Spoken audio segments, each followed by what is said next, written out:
Best-selling author Dr. Ian Smith writes about the reality of our health, but he also entertains us through his series of fiction mystery novels. In his new thriller, Beyond Midnight, Private Eye Ashe Cayne takes us on a suspicious drowning that pulls him deep into Chicago's political underworld. Dr. Smith stopped by to share the inspiration and twist behind this gripping new mystery. Dr. Smith, so as you know, many people know you from all of your medical books on how to help people lose weight. But then I think midway in between when I started knowing you, you're like, oh, you know, I also do. I'm like, what? So take us back to when the creative writing side of you had come out and the mysteries in particular. Before I do that, I want to say something personal. Okay. I had dinner last night with Louise Strahan, Michael Strahan's mother, Right. who's my mother also, by the way. Right. And she wants to send, she and Sandra, her daughter would like to send their regards. I said, you know, I'm going to do Deb's show, and they're like, what? We love her. My so anyway, God. I wanted to say that since I'm here in Houston, we had dinner there. Oh, let me say official good morning to you too. Right? Okay. I'm gonna get y'all on the show. That's right. Yeah, Mama Stray, come on the show. The only problem is I think we're competing with somebody else on the other.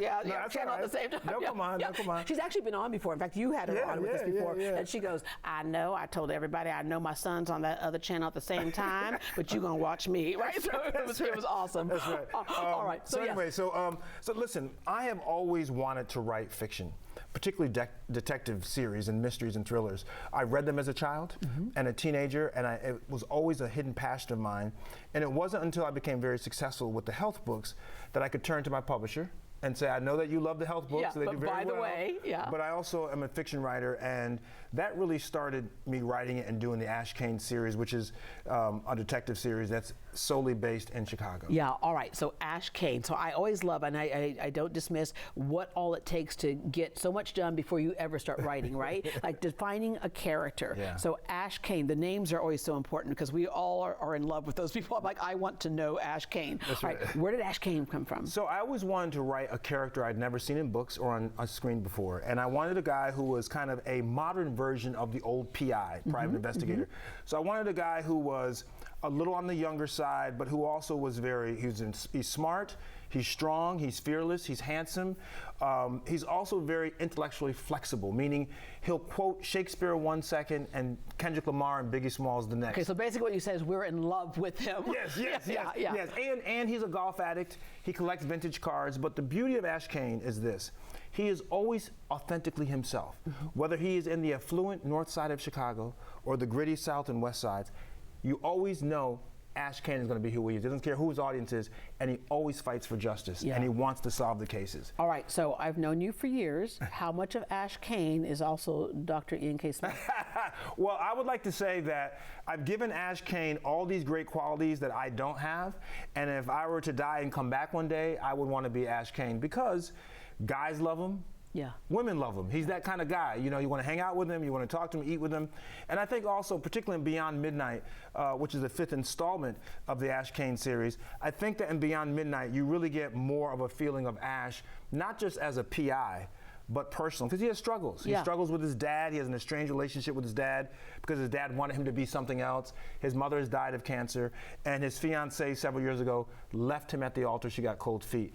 So even though he looks great and perfect on paper, he's a three-dimensional character who has struggles like everybody else. And with that said, that's what makes a good book, because we do our emotional mapping and we take the ride along with that person, right? So there's the emotional side of it, but there's also I think all of us think we have a little detective inside of us. So as we're reading the book, we're chasing stuff, like we're going, oh, oh, wait, that didn't happen. Oh, I didn't see that coming. So that's the mark of a great mystery, right? And can I tell you, my goal is to, number one, keep you guessing all the way to the end. And I like to write like I like to read. I like fast pace. I like twists and turns. I like great plotting, great characters, settings. I want you to be at the restaurant. I want you to be in the fight. I want to put my readers there. And the last thing I always try to do is to get you staying up late at night. Trying to squeeze one more chapter in. That's I am bad because I will start on a Saturday morning and I will not end to Sunday evening. Right? You're my kind of reader. That's right. I'm like, do not bother me, right? That's okay. Right. So with that said, in these books, we take the ride along with them. Give us the plot of Beyond Midnight, because what I appreciated, and this is again the mark of somebody who's really great at doing novels, is that each volume we're growing with that person. We learn something new about that person. You're right. The PI side where we're all into the solving mysteries. That's right. And then into the we really like this guy. Yeah, so each book is a standalone, meaning you can start with Beyond Midnight and go all the way back. You don't have to read the books in order because each book is a case. This case is an undocumented worker, is found on the banks of Lake Michigan by the police. So point right there, you also take real life situations that are happening. Very topical. Yes, yeah. And the nephew is told by the police that it was an accidental drowning. The nephew refuses to accept it. His uncle, number one, could not swim. And number two was deathly afraid of water. He would never go near Lake Michigan. This kid is a golfer. He's a caddy at a country club. He's a golfer. And he hears that Ashe Cayne likes to golf also, and he's a great PI. He goes to Ashe Cayne and says, listen, my uncle did not drown. Something is not right. Will you help me out? I have no money. Ashe Cayne says, I'm a golfaholic. You give me lessons. I'll take care of what happened to your uncle. And the ride begins. All right, so don't hate me for, and I have to fight this every time, but I stop myself. So far, every time I've stopped myself from starting at the end. Right? So just so I know how it turns out, do not do that, people. Do not do that. Yeah, my mother-in-law does that, by the way, it drives me nuts. And I said to her, you are not allowed to do that to my books. If you're gonna read my books, which she gets early copies of, you have got to start at the beginning because I'm building you up to the end to see whether or not you had it figured out the whole time. Well, that's what makes it the good ride, right? The good emotional ride. All right. Okay, so you got to get this book, and you'll be entertained, but you just lock the door, and the kids, when they're knocking on the door, and go, Mom, look, blood or smoke, right? You just do not interrupt me. Right? Yeah. Here's a Snickers. Here's a Snickers, right? Right. That's your meal for today. We get so many people who love writing books, and of course today we can self-publish.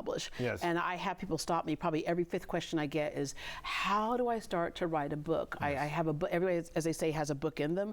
How do I start to write a book? It's interesting. So I tell people, writers write. Stephen King said that. You know, the idea is that many people have great ideas for books, but they don't write them. You have to sit down and you have to be consistent. Even if it's just one page a day, you have to sit down and get the ideas out of your head. And don't over-edit yourself. New writers will sit there and write a page, then try to read it and change it and get it. No. Yeah. Get it out, finish it, and then go back into the editing process. So my biggest tip for writers, young writers, is have an idea of where you want to go in your story.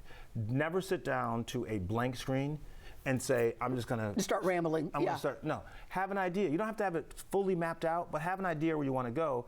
And if you know which journey, if you're going from Houston to Dallas, and you know the route you want to take, you may want to take a little detour and stop at a rest stop, but at least you know the main routes to get from one city to the other, and that's the same thing, I think, in writing novels in particular. Yeah, okay, so I still owe you. I think 2 years ago you told me, just give me 10 bullet points. I still owe you. Okay, right? It's coming, it's coming. You're guilty. I've asked you for years for a book.